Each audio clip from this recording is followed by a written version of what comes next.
Student, आप सभी का ज्ञान भारती क्लासेस में बहुत बहुत स्वागत है। आज हम कक्षा 10वीं गणित अध्याय 3 दो चर वाले रैखिक समीकरण युग्म प्रश्नावली 3.4 के प्रश्नों को हल करना सीखेंगे, जिसमें हम प्रश्न क्रमांक 2 के सभी प्रश्नों को हल करना सीखेंगे। यदि आपको प्रश्न क्रमांक 1 के सभी प्रश्नों का हल देखना है तो हमारे प्लेलिस्ट में जाकर के आप देख सकते हैं। तो सबसे पहला काम देखिए, प्रश्न कह रहा है यदि हम अंश में एक जोड़ दें तथा हर में एक घटा दें, मतलब एक भिन्न की बात हो रही है। तो देखिए भिन्न किसको कहते हैं, जैसे देखिए 3/2 लिखा है ना। तो ये जो हमारी संख्या है ये क्या कहलाएगी, भिन्न कहलाएगी। और इसमें ऊपर वाली संख्या को हम अंश कहते हैं और नीचे वाली संख्या को क्या कहते हैं, हर कहते हैं। ठीक, तो जो अंश और हर के रूप में जो संख्याएं लिखी होती हैं उसे हम क्या कहते हैं, भिन्न कहते हैं। अब प्रश्न को शुरू करते हैं। उसके पहले सबसे पहला काम आपको मानना पड़ेगा। तो हम भिन्न के अंश को मान लेते हैं कि माना भिन्न का अंश क्या है, x है, और भिन्न के हर को हम क्या मान लेते हैं, y मान लेते हैं। अब देखिए इन दोनों से अंश और हर को उनके स्थान पर लिख दें अगर, तो हमको एक भिन्न प्राप्त हो जाएगा। तो भिन्न को क्या किस प्रकार लिखेंगे हम, x/y। तो x/y हमारा क्या हो गया, भिन्न हो गया। अब आते हैं प्रश्न के अनुसार। तो जो प्रश्न कहता है उसके हिसाब से काम करिए। सबसे पहला काम हम भिन्न क्या है हमारा उसको लिख लेते हैं। तो देखिए हमको भिन्न दिया है x/y, इसको हम माने हैं x/y। अब प्रश्न क्या कह रहा है उसको ध्यान से देखिए। यदि हम अंश में एक जोड़ दें तो ठीक है, आप इसके अंश में एक जोड़ दीजिए। फिर प्रश्न कह रहा है हर में एक घटा दें, तो इसमें से हर में से हम एक को घटा देते हैं। तो जब हम अंश में एक जोड़ देते हैं और हर में एक घटा देते हैं तो भिन्न एक में बदल जाता है। मतलब जो हमारा ये भिन्न है ये इस किसके बराबर हो जाता है, एक के बराबर हो जाता है।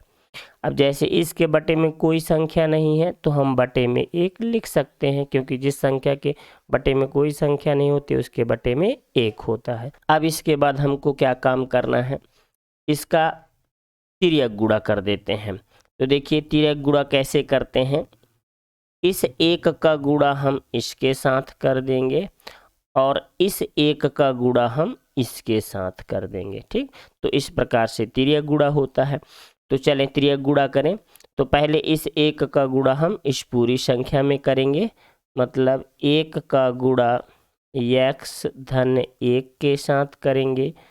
फिर इस एक का गुणा y-1 के साथ। तो इस एक का गुणा हम कर देते हैं y-1 के साथ। अब देखिए जब आप एक का गुणा x में करेंगे तो क्या हो जाएगा, x से कम x।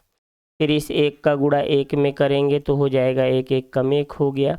फिर इस एक का गुणा आप y में कर देंगे तो ये हो जाएगा y 1 कम y। फिर इस एक का गुणा आप इस एक में करेंगे तो 1 1 कम 1। अब हमें इसको अपने सही रूप में बनाना है, जिस रूप में हम समीकरणों को हल करते हैं। तो उस रूप में बनाने के लिए आपको x और y वाले पदों को एक तरफ करना पड़ेगा और बिना x y वाले पदों को दूसरी तरफ करना पड़ेगा। तो चलिए इसको सही रूप में बना लेते हैं। तो ये हो गया x। अब हम इस धन y को पक्षांतर करके इस तरफ ले आएंगे तो ये किस में हो जाएगा, ऋण में y बराबर ये ऋण 1। अब देखिए ये धन 1 को पक्षांतर करके इस तरफ ले आएंगे तो क्या हो जाएगा, ऋण में 1। तो यहाँ पर x ऋण y बराबर, अब देखिए ये ऋण 1 और ये ऋण 1 दोनों जुड़ जाएगा तो क्या हो जाएगा, ऋण में 2। तो इस प्रकार से अब इसको हम नाम दे देंगे समीकरण नंबर 1। तो ये हमारा पहला समीकरण बन गया। अब क्या काम करें, पहला समीकरण हमको प्राप्त हो गया। अब इसी प्रकार हमको फिर से प्रश्न को पढ़ना है और दूसरा समीकरण बनाना है। तो चलें प्रश्न को दोबारा पढ़ते हैं और फिर से हम दूसरा समीकरण प्राप्त करते हैं। तो प्रश्न कह रहा है यदि हर में एक जोड़ दें तो यह 1/2 हो जाती है। मतलब पहला काम हम क्या करें कि हमको ये देखिए भिन्न क्या माने हैं हम x/y। अब प्रश्न कह रहा है यदि हर में एक जोड़ दें तो हर ये नीचे वाली संख्या, इसमें आप क्या करिए 1 को जोड़ दीजिए। तो यह भिन्न पूरा का पूरा भिन्न जब हम हर में एक जोड़ देते हैं तो कितना हो जाता है, प्रश्न के अनुसार 1/2 हो जाता है। तो इसको हम 1/2 लिख देंगे। अब इसके बाद आपको क्या करना है, तिर्यक गुणा। तो देखिए का गुणा इस x के साथ करेंगे और 1 का गुणा हम इस y/1 के साथ करेंगे। तो चलिए गुणा कर देते हैं। तो पहला काम 2 का गुणा x के साथ करना है, तो ये हो गया 2 × x। फिर हमको क्या करना है, इस 1 का गुणा इस y/1 के साथ करना है। तो 1 का गुणा हमको y/1 के साथ करना है। तो अब गुणा कर दें, 2 का गुणा आप x में करेंगे तो कितना हो जाएगा 2x। फिर इस 1 का गुणा y के साथ करेंगे तो कितना हो जाएगा y1 × y। फिर इस 1 का गुणा 1 में करेंगे तो कितना हो जाएगा 1 × 1। अब हम क्या करेंगे, इस y को पक्षांतर करके इस तरफ ले आए तो ये हो जाएगा 2x, धन y को इधर लाएंगे तो ये हो जाएगा ऋण y बराबर में ये 1 हो गया। अब इसको नाम दे देंगे हम समीकरण नंबर 2। तो इस प्रकार से हमको समीकरण 1 और समीकरण 2 प्राप्त हो गया। अब आप इन दोनों समीकरणों को, समीकरण 1 और समीकरण 2 को जिस विधि से चाहे उस विधि से हल कर सकते हैं, विलोपन विधि से, प्रतिस्थापन विधि से, ग्राफीय विधि से, है ना। तो हम इसको विलोपन विधि से हल करेंगे।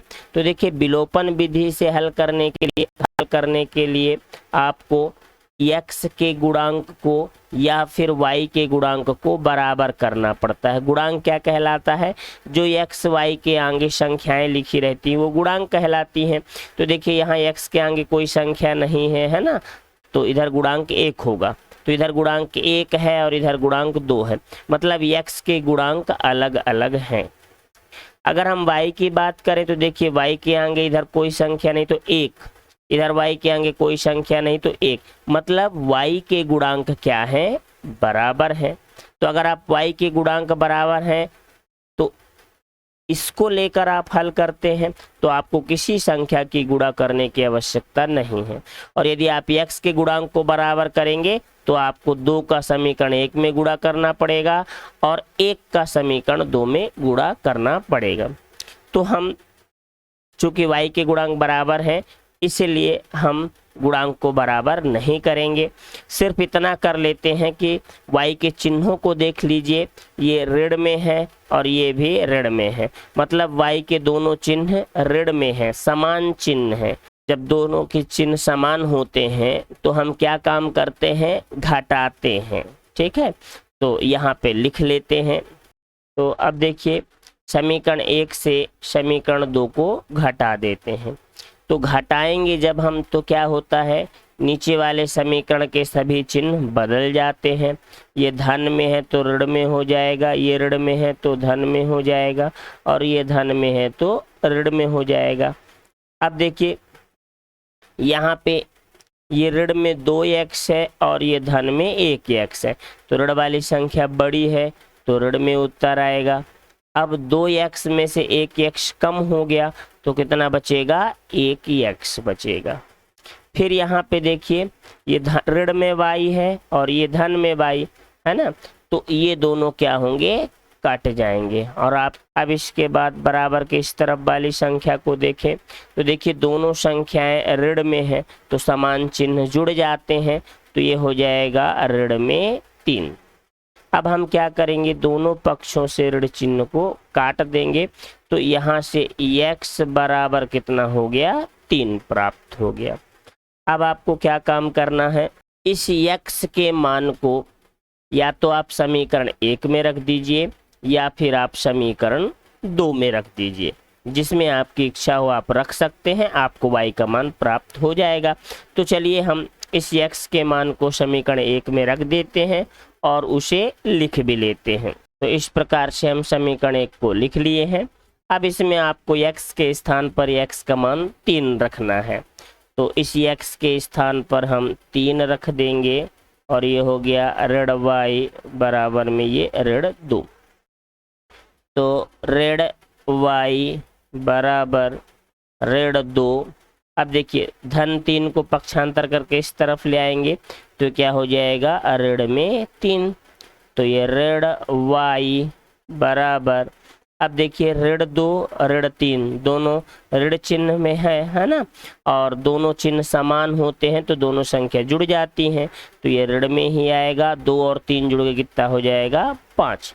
अब हम दोनों पक्षों से ऋण चिन्ह को काट देंगे। तो इस प्रकार से हमको y का मान कितना प्राप्त हो गया, 5 प्राप्त हो गया। तो हमको x का मान 3 प्राप्त हो गया और y का मान 5 प्राप्त हो गया। अब क्या करते हैं, अपन उत्तर को लिख लेते हैं। तो अब देखिए भिन्न का अंश को हम x माने हैं और x का मान कितना आ गया, अपने पास 3 आ गया। तो हम यहाँ पे x के स्थान पर 3 रख दिए।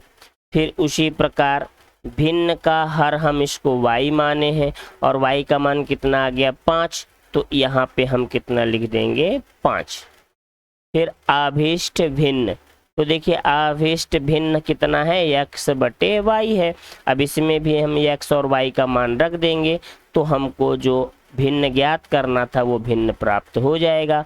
तो x का मान प्राप्त हुआ है हमको 3 और y का मान मिला है 5। तो इस प्रकार से हमारा आभिष्ट भिन्न क्या हो गया, 3/5।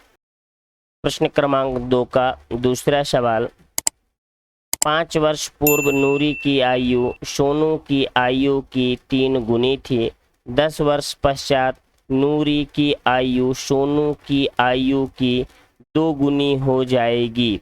नूरी और सोनू की आयु हमको ज्ञात करना है। तो आपको ध्यान रखना है, कोई भी सवाल यदि आयु से संबंधित है तो हमेशा आपको वर्तमान आयु पहले निकालना पड़ेगा, क्योंकि जब आपको वर्तमान आयु पता होगी तभी आप उस आयु से पूर्व और पश्चात की आयु निकाल सकते हैं। उदाहरण के तौर पर जैसे मान लीजिए आपकी अभी वर्तमान में आयु 10 वर्ष है, ठीक। तो अभी आप 10 वर्ष के हैं। हम आपसे कहें कि आप 5 साल पहले कितनी आयु के थे, तो 5 साल पहले पूर्व के लिए आप क्या करेंगे, अपनी आयु से 5 घटा देंगे। तो 10 में से 5 घट गया तो आ गया 5। तो आपको पता हो जाएगा कि 5 साल पहले हम 5 वर्ष के थे। उसी प्रकार यदि आपसे पूछा जाए कि आप 7 वर्ष बाद कितने के हो जाएंगे, 7 वर्ष बाद या पश्चात, तो पश्चात और बाद के लिए आपको अपनी आयु वर्तमान आयु में जो भी काम आपको करना है वर्तमान आयु में, तो वर्तमान आयु से आप घटा करके पूर्व की आयु निकाल सकते हैं और वर्तमान आयु में जोड़ करके आप बाद की या पश्चात आयु निकाल सकते हैं। तो जैसे 10 वर्ष से 7 वर्ष बाद कितनी आयु हो जाएगी, तो इसके लिए हम क्या करेंगे, इसमें 7 को जोड़ देंगे तो हो जाएगी आपकी आयु कितना, 17 वर्ष। तो ये जो भी हम पूर्व की आयु प्राप्त किए और पश्चात की आयु प्राप्त किए, तो ये आयु हमको किसकी मदद से मिली, वर्तमान आयु की मदद से। तो आपको ध्यान रखना है, आयु से संबंधित जो भी प्रश्न हो उन प्रश्नों में हमको वर्तमान आयु पहले मानना है। तो चले मान लेते हैं कि माना नूरी की वर्तमान आयु को हम x मान लेते हैं और सोनू की वर्तमान आयु को y मान लेते हैं। फिर प्रश्न के अनुसार हमको ज़रूरत है 5 वर्ष पूर्व की आयु। तो 5 वर्ष पूर्व नूरी की आयु कितनी हो जाएगी? तो देखिए अभी नूरी की आयु x है, 5 वर्ष पूर्व निकालना है तो पूर्व के लिए इसमें घटाना पड़ेगा। तो 5 वर्ष पूर्व नूरी की आयु हो जाएगी x ऋण 5। हम वर्तमान आयु में 5 घटा दिए तो हमको पूर्व की आयु प्राप्त हो गई। अब उसी प्रकार यदि नूरी की हमको 10 वर्ष बाद की आयु ज्ञात करना है तो क्या करेंगे? इसी वर्तमान आयु में हम 10 जोड़ देंगे तो ये बाद की आयु आ जाएगी। तो 10 वर्ष पश्चात नूरी की आयु कितनी हो जाएगी? x धन 10। अब उसी प्रकार सोनू के लिए हल कर लेते हैं। तो सोनू की वर्तमान आयु y मान लिए हम, तो 5 वर्ष पूर्व मतलब पहले सोनू की आयु कितनी हो जाएगी? तो वर्तमान आयु से अगर आपको पूर्व की आयु निकालना है तो इसमें घटा देंगे तो ये हो जाएगा y और ऋण में 5। फिर इसके बाद 10 वर्ष पश्चात सोनू की आयु निकालना है तो अभी वर्तमान में आयु y है और 10 वर्ष बाद की निकालना है तो हम इस y में क्या करेंगे? 10 जोड़ देंगे तो ये हो जाएगी सोनू की आयु y धन में 10। तो इस प्रकार से ये माना वाला काम आपको पहले कंप्लीट कर लेना है। अब इसके बाद आते हैं प्रश्नानुसार में। तो प्रश्न क्या कह रहा है उसको ध्यान से पढ़ना है और जैसा प्रश्न कहे वैसा काम ही आपको करना है ताकि आपका जो हल है वो गलत ना होने पाए। तो देखिए प्रश्न कह रहा है 5 वर्ष पूर्व नूरी की आयु, ठीक है, 5 वर्ष पूर्व नूरी की आयु कितनी है? देखिए x ऋण 5। तो यहाँ पे आप लिखिए 5 वर्ष पूर्व नूरी की जो आयु है x ऋण 5 है, ये अपन लिख लिए। फिर इसके बाद देखिए प्रश्न क्या कह रहा है? 5 वर्ष पूर्व नूरी की आयु सोनू की आयु की 3 गुनी थी।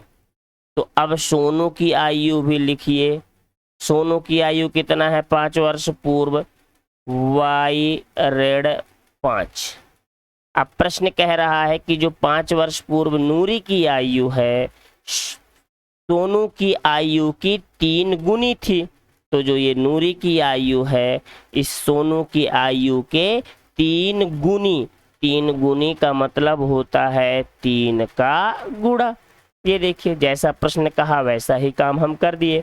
अब इसको हल कर लेते हैं थोड़ा सा। तो ये हो गया x ऋण 5, इस 3 का आपको इसमें गुणा करना है तो 3 का गुणा y में करेंगे तो कितना आ जाएगा? 3y। फिर देखिए 3 का गुणा हम 5 में करेंगे तो कितना हो जाएगा? 3 पचे 15। अब x y वाले पदों को एक तरफ कर लेना है तो ये हो गया x। अब देखिए ये 3y को पक्षांतर करके इस तरफ लाएंगे तो क्या हो जाएगा? माइनस में 3y। अब यहाँ से ऋण में ये 15 हो गया। फिर देखिए ये ऋण 5 को पक्षांतर करके इस तरफ ले आएंगे तो क्या हो जाएगा? धन में 5 हो जाएगा।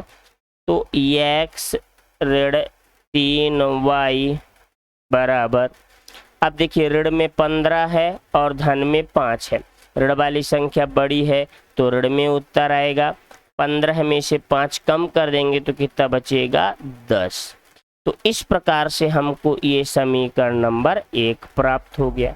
अब हमको फिर से प्रश्न को पढ़ना है और प्रश्न के अनुसार ही काम करना है तो हमको दूसरा समीकरण प्राप्त होगा। तो चलिए अब प्रश्न क्या कह रहा है उसको ध्यान से समझिए और उसी के अनुसार काम करना है। 10 वर्ष पश्चात नूरी की आयु, तो 10 वर्ष पश्चात देखिए नूरी की आयु कितनी है? x धन 10। तो इसको लिखिए x धन 10 फिर बराबर। अब देखिए कह रहा 10 वर्ष पश्चात नूरी की आयु सोनू की आयु की, तो ठीक है सोनू की आयु देखिए 10 वर्ष पश्चात कितना है? y धन 10। तो इसको भी लिखिए y धन 10, ये लिख लिए अपन। फिर अब प्रश्न को फिर से ध्यान से देखिए। 10 वर्ष पश्चात जो नूरी की आयु है सोनू की आयु की दो गुनी हो जाएगी। प्रश्न कह रहा है जो ये नूरी की आयु है 10 वर्ष पश्चात सोनू की आयु के कितनी हो जाएगी, 2 गुनी हो जाएगी। तो हम इसमें 2 का गुणा कर देंगे तो ये हो जाएगा 2 गुणे के रूप में। अब इसको हल कर लेते हैं तो ये हो गया x धन 10। अब 2 का गुणा y में आप करेंगे तो ये हो जाएगा 2y। फिर 2 का गुणा आप 10 में करेंगे तो 10 दूनी 20। अब आपको सही रूप बनाना है समीकरण का, तो उसके लिए आपको x और y वाले पदों को एक तरफ करना पड़ेगा। तो x तो इसी तरफ है, धन ये 2y को पक्षांतर करके इस तरफ ले आएंगे तो हो जाएगा ऋण में 2y बराबर में ये इधर 20 है। अब देखिए इस धन 10 को पक्षांतर करके इस तरफ लाएंगे तो क्या हो जाएगा ऋण में 10। तो x ऋण 2y बराबर, अब देखिए धन में कितना है 20 है और ऋण में कितना है 10 है। तो धन वाली संख्या बड़ी है और ऋण वाली संख्या छोटी है। तो धन में उत्तर आएगा तो 20 में से 10 कम कर देंगे तो कितना बचेगा 10। इस प्रकार से ये हमको प्राप्त हो गया समीकरण नंबर 2। अब हमको क्या करना है, इन दोनों समीकरणों को विलोपन विधि से हल करना है। तो अब देखिए इधर x के आगे कोई संख्या नहीं तो 1 है, इधर भी x के आगे कोई संख्या नहीं तो 1 है, मतलब x के गुणांक पहले से ही बराबर हैं।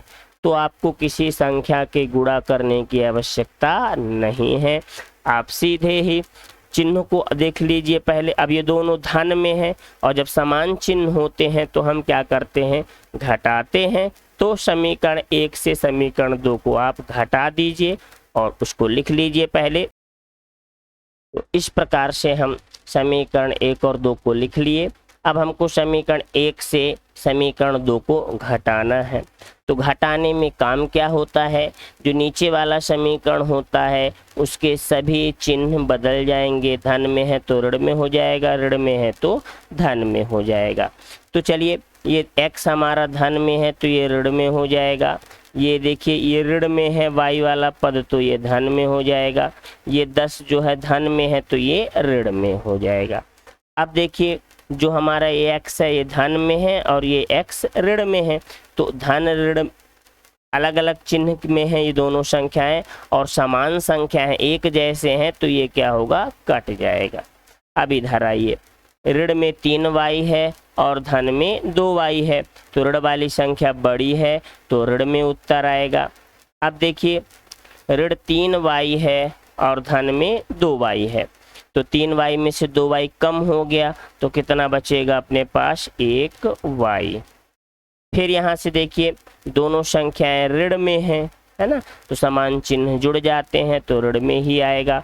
अब ये ऋण 10 और ऋण 10 जुड़ के कितना हो जाएगा ऋण में 20।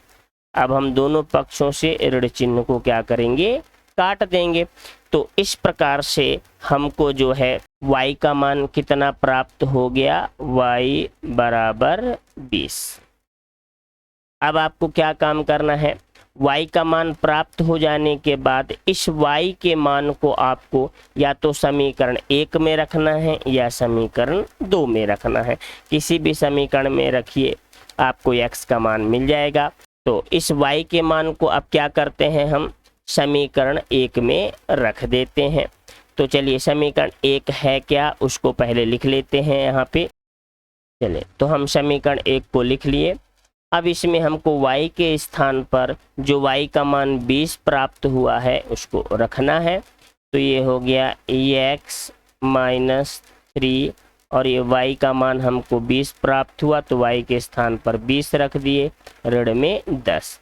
तो x अब देखिए 20 का गुणा 3 में करेंगे तो कितना हो जाएगा, 20 तिहाई 60 बराबर में ऋण में 10। तो x बराबर ऋण में 10। अब क्या करें, इस ऋण 60 को पक्षांतर करके इस तरफ ले आएंगे तो किस में हो जाएगा, ये धन में हो जाएगा। तो ये हो गया धन में 60। तो x बराबर, अब देखिए धन में 60 है और ऋण में 10 है। बड़ी संख्या धन में है तो धन में उत्तर आएगा। अब 60 में से 10 कम कर देंगे तो कितना बचा अपने पास 50। तो इस प्रकार से हमको x का मान 50 प्राप्त हो गया और y का मान कितना प्राप्त हो गया हमको 20। अब हमको निकालना क्या था इस प्रश्न में, नूरी की वर्तमान आयु ज्ञात करना था और सोनू की वर्तमान आयु। तो चलिए उत्तर को लिख लेते हैं। तो अब देखिए नूरी की वर्तमान आयु को हम x माने हैं और x का मान कितना प्राप्त हो गया हमको 50। मतलब नूरी की जो वर्तमान आयु है वो कितना है 50 वर्ष है। फिर इसके बाद सोनू की वर्तमान आयु को हम y माने थे और y का मान कितना आ गया 20। तो y के स्थान पर हम कितना रख देंगे 20। मतलब सोनू की जो वर्तमान आयु है वो कितनी है 20 वर्ष है। प्रश्न क्रमांक 2 का तीसरा प्रश्न देखते हैं। 2 अंकों की संख्या के अंकों का योग 9 है। इस संख्या का 9 गुना संख्या के अंकों को पलटने से बनी संख्या का 2 गुना है, वह संख्या ज्ञात कीजिए। तो सबसे पहला काम इसमें 2 अंकों की संख्या, तो आप जानते हैं जैसे ये हम लिख लिए 23। तो 23 में देखिए ये 1 अंक हो गया और ये 2 अंक, मतलब जिसमें 2 अंक हों वो 2 अंक की एक संख्या हो गई। और 2 अंक की संख्या में हम पीछे वाले अंक को इकाई के नाम से जानते हैं और आगे वाले अंक को दहाई के नाम से जानते हैं। तो अगर आपको 2 अंक की संख्या ज्ञात करने के लिए कहा जा रहा है, इसका मतलब आपको इकाई की आवश्यकता होगी और दहाई की आवश्यकता होगी। तो हमको इकाई और दहाई मानना पड़ेगा। तो सबसे पहला काम हम इकाई के अंक को x मान लेते हैं और दहाई के अंक को y मान लेते हैं। फिर इसके बाद अब हमको अंक तो प्राप्त हो गए। अब अंक जो प्राप्त हुए हैं हमको अंक प्राप्त हुए हैं, इन अंकों से हमको क्या प्राप्त करना है संख्या। तो आप अंकों से संख्या कैसे प्राप्त कर सकते हैं, जैसे उदाहरण के स्वरूप हम आपसे कह दें कि आपके पास इकाई 3 है और दहाई कितना है आपके पास, मान लीजिए 4 है। अब आप इन दोनों से संख्या प्राप्त करिए। तो कैसे प्राप्त करेंगे, तो आपको इसके लिए इकाई में 1 का गुणा करना पड़ेगा और दहाई में 10 का गुणा। तो 10 का गुणा 4 में करेंगे तो 10 चौको 40, 3 का गुणा 1 में करेंगे 3 1 कम 3। अब 40 में 3 जोड़ देंगे तो कितना प्राप्त हो जाएगा 43। तो इस प्रकार से हम अंकों से संख्या बना सकते हैं। तो चलिए अब हम इकाई को x मान लिए हैं और दहाई को y मान लिए हैं, तो हम इससे संख्या बनाते हैं। तो इकाई का अंक हमारा क्या है x है, तो इकाई के अंक में हमको इसका गुणा करना है 1 का। फिर इसके बाद ये दहाई का अंक हमारा y है, तो दहाई के अंक में हमको किसका गुणा करना है 10 का गुणा करना है। अब चलिए गुणा कर देते हैं। तो जब आप y का गुणा 10 में करेंगे तो ये हो जाएगा 10y धन x का गुणा 1 में करेंगे तो x से कम x। तो इस प्रकार से ये आपको संख्या प्राप्त हो गई। अब प्रश्न ये कह रहा है कि अंकों को अगर पलटने की इसकी ज़रूरत है हमको, तो अंकों को अगर हम पलट देंगे तो जैसे आपका भी 43 है, आप अगर अंकों को पलट देंगे, इकाई को दहाई और दहाई को इकाई बना देंगे, तो आपकी संख्या ये कितनी हो जाएगी 34 हो जाएगी। तो जो इकाई था हमारा 3 उसको हम क्या बना दिए दहाई, और जो हमारा दहाई था उसको हम क्या बना दिए इकाई। तो उसी प्रकार अब हमको अंकों को पलटना है और पलटने पर नवीन संख्या प्राप्त करना है। तो चलिए अंकों के क्रम को पलट देते हैं। अब अंकों के क्रम को पलटते समय आपको इस बात का ध्यान रखना है कि जो इकाई हमारा रहेगा वो आपका अब दहाई हो गया है, और जो दहाई था वो क्या कहलाएगा, अब इकाई कहलाएगा। अब हम नवीन संख्या प्राप्त करते हैं। तो इकाई हमारा अब क्या बन गया है, x नहीं है, अब y है। तो इकाई में 1 का गुणा, और दहाई, तो जो पहले दहाई था वो अब इकाई बन गया, जो इकाई था वो दहाई बन गया। तो अब हमारा दहाई क्या है, x है। तो अब इसमें किसका गुणा होगा, 10 का। तो संख्या क्या प्राप्त हो जाएगी, 10 का गुणा x में करेंगे तो ये हो जाएगा 10x। y का गुणा 1 में करेंगे तो ये हो जाएगा y 1 कम y। तो इस प्रकार से हमको ये एक मूल संख्या प्राप्त हो गई, और अंकों को पलटने से ये एक नवीन संख्या प्राप्त हो गई। अब हमको जो प्रश्न को हल करना है उसकी पूरी तैयारी हो चुकी है। अब आते हैं प्रश्नानुसार में, जो प्रश्न कहे वो काम करना है। तो देखिए प्रश्न कह रहा है 2 अंकों की संख्या के अंकों का योग 9 है। मतलब जो हमारी ये 2 अंक की संख्या है उसके अंकों का जोड़ 9 है। तो एक अंक x है और दूसरा अंक y है, और इन दोनों का योग कितना है, 9 है। तो चलिए प्रश्न के अनुसार काम करते हैं। इकाई का अंक x हो गया और दहाई का अंक y। प्रश्न में साफ लिखा है कि 2 अंकों की संख्या के अंकों का योग, मतलब इकाई और दहाई दोनों का जोड़ कितना है, 9। तो यहाँ पे 9 लिख दिए और इसको नाम दे देते हैं समीकरण नंबर 1। चले अब हम प्रश्न को देखते हैं। इस संख्या का 9 गुना, तो प्रश्न कह रहा है इस संख्या मतलब मूल संख्या का 9 गुना। तो पहले आप मूल संख्या को लिखिए, ये हो गई हमारी मूल संख्या 10y धन x। प्रश्न कह रहा है इस संख्या का 9 गुना, तो आप 9 का गुना कर दीजिए।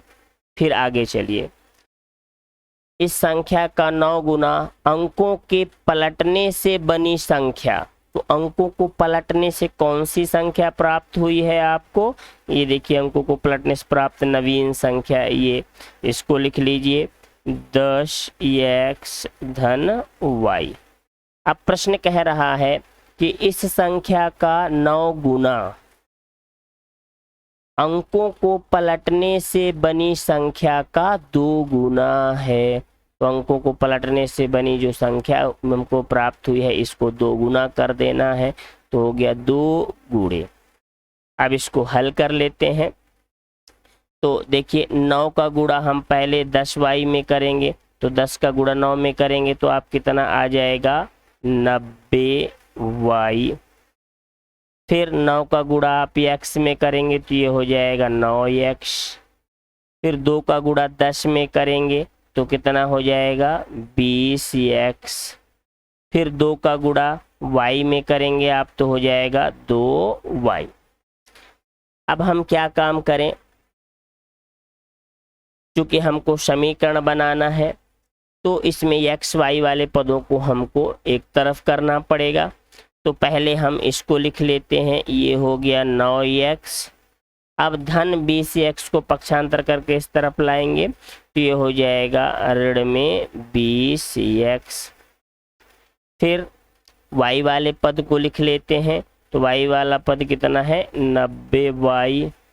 अब इस धन 2y को पक्षांतर करके इस तरफ लाएंगे तो ये हो जाएगा ऋण में 2y बराबर में 0।